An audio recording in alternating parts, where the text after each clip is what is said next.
Tropical Journey, written by Peter H. Reynolds, adapted by Tim Beckman. A sweet breeze met the boy as he awoke to his journey. He traveled on all fours for quite some time, and then he grew and he paused. One day he had the urge to stand to walk. It made his journey easier. He was soon inspired to learn how to run, but for the most part, he walked. He wasn't afraid of much. He wandered the fields exploring, sometimes stopping, sometimes going happily in circles, sometimes dancing, sometimes napping.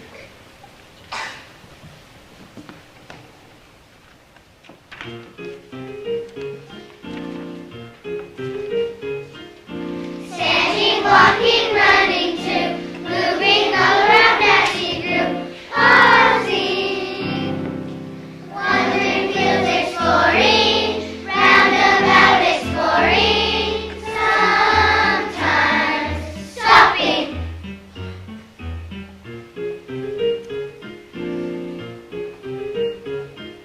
Standing, walking, running too, moving all around as he grew, pausing, happily making circles, dancing happy circles.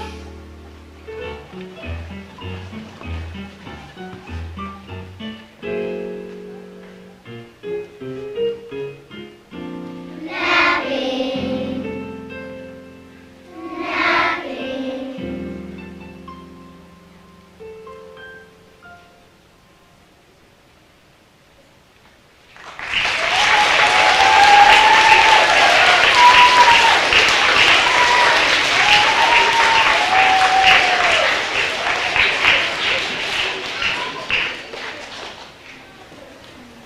One day the boy saw an oak leaf fit and land on the water.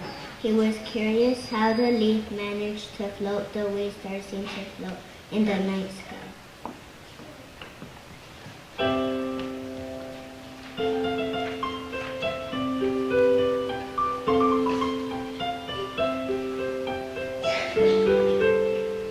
Drift, sail, silently fly, float on the breeze and glide through the sky.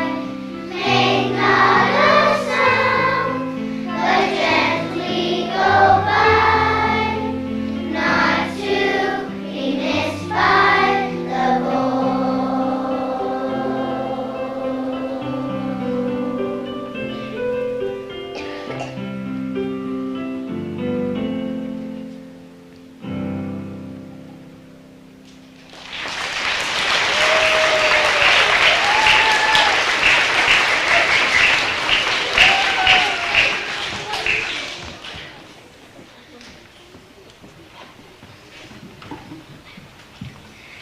A spray of sand interrupted his thought. Where are you going in such a hurry? But the rabbit shot out of sight and disappeared into the path never noticed before. He left the floating leaf and wandered toward the path, and there he saw a cat. The cat purred gently. The boy asked, Where did the rabbit go in such a hurry? She was in the rest to start her journey. It's time for you to start your journey too. The cat purred deeply.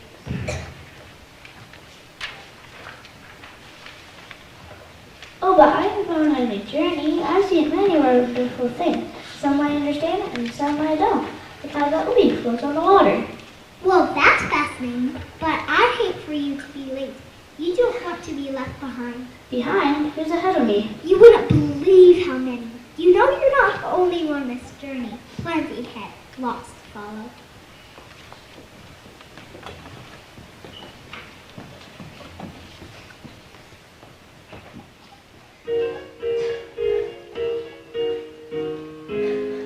You must start your journey, said the cat. It's as simple as that, said the cat. You don't want to find you're left behind. What a terrible bind if you're left behind.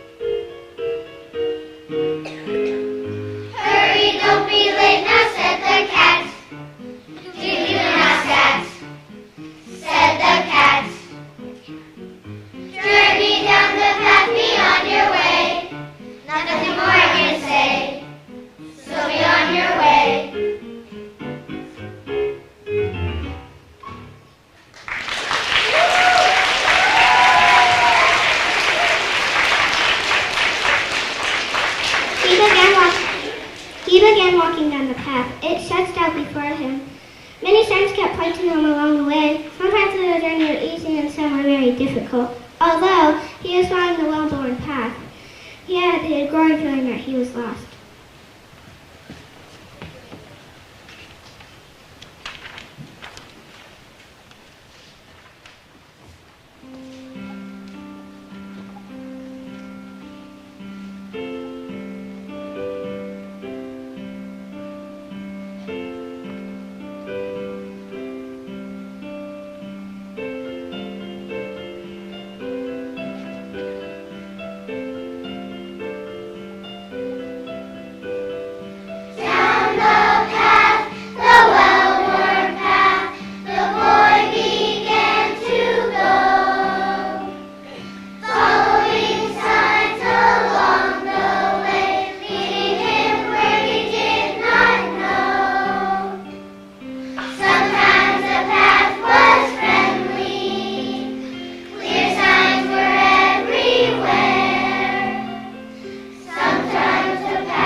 Going thicker and the soil is wet and muddy. Clouds high wood and overhead, making everything dark.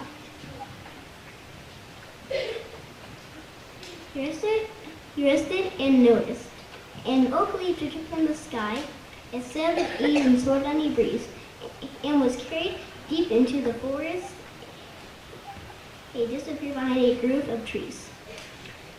The boy found the leaf floating on a pond in a peaceful clearing. It looked like a delicate boat on a dreamy voyage.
His gaze was interrupted by a voice.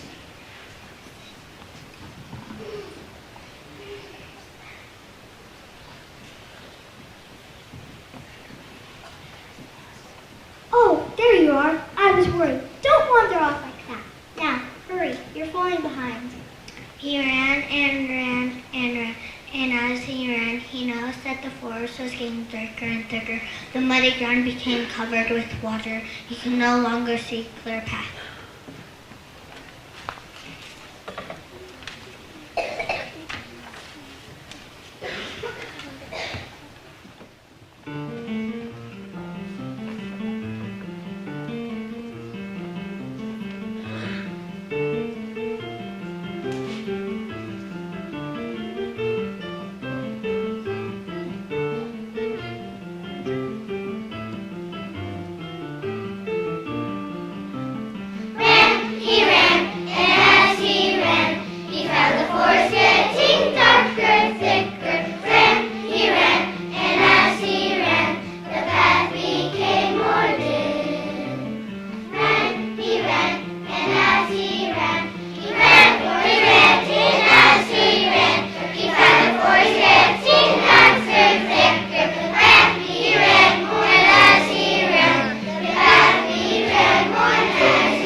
He slopped through the swamp the best he could until he came to a cleared forest. There he saw a bird. The boy marveled at the bird's brilliant feathers. He remembered how he had once seen a feather floating near his beach. You look lost. The boy sighed. I don't think so. I'm not sure if I'm lost. I really hadn't thought about it. Had thought about it. Must have some idea where you're going, yes? Well, I've been following the path. It seems like many people have taken it before me, and there have been many signs along the way. A very couple kept getting me back to the path when I tried to wander. The crickets fell silent as the bird asked, But where is it that you want to be? I'm not sure, but I'm not. So this is not the place I want to be. I guess I'm lost. Ask yourself where it is you want to go, then follow the signs you already know. What signs? Where are they?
He was upset that the bird had flown away into the cloudy night sky.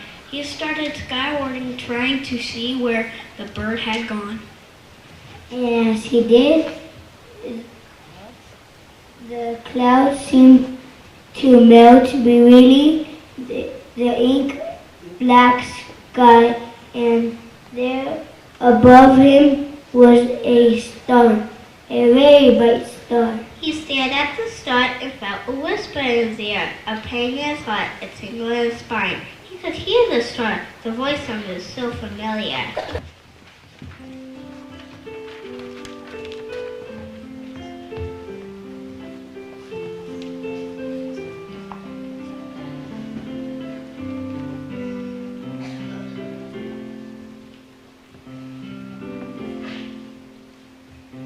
Darkness falls and clouds fade away. All is still at the end of the day.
began to go in the direction of the star. Many other stars soon appeared in the dark velvet sky. All the stars stretched out above him, guiding him like a great big map as he navigated out of the swamp. He stopped and rested a moment and noticed something appear on the stars. His gaze was interrupted by a deep voice coming from behind him. What are you staring at? The voice croaked. It was a frog. What's up there? What's so interesting? The boy waited closer and answered. Stars. I'm looking at the stars. The frog was puzzled. I see a dark sky and mist and low green clouds. You don't see them? They help me guide myself out of the swamp. Would you like to come with me? No, thank you. I am quite at home here. I swam here as a tadpole and grew up here. Here I will stay.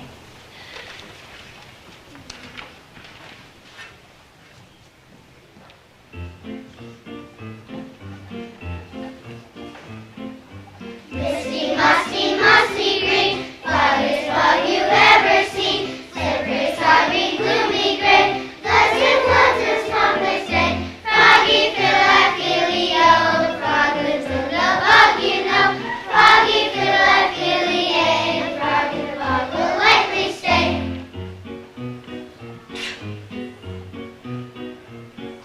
Groped the frog most curiously, what's up there, what do you see? Stars of voice and dreaming green, from the swamp that's striping free. Froggy, fiddle-a-filly-o, the frog lives in the bog, you know. Froggy, fiddle-a-filly-a, the frog in the bog will likely stay.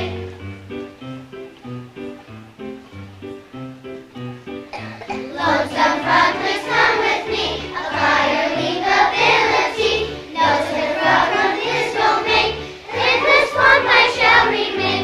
Froggy, fiddle-a-filly-o, the frog lives in the bog, you know.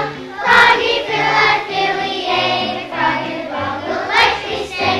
Frog in the bog will stay.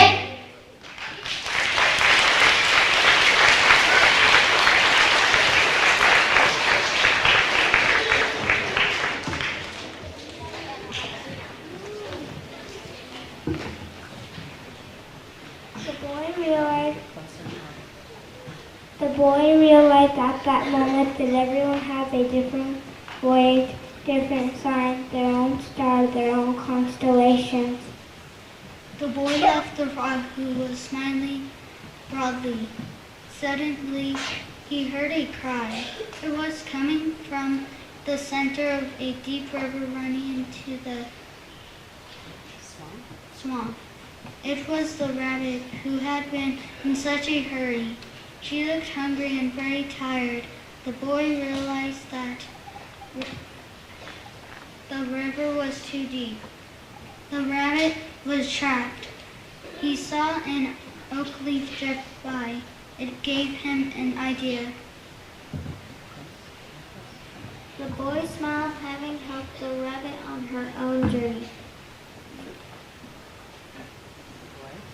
The boy looked up and noticed that the star had become brighter. He followed the star, and as he did, the my ground grew drier, then grassy, then soft and sandy. Finally he came to rest atop a dune, and there below him was a beach and a boat. He gazed out into the ocean and saw the star. The star was patiently reminding him that it was still a long journey ahead, but it was his own journey, his very own wonderful journey, the beginning.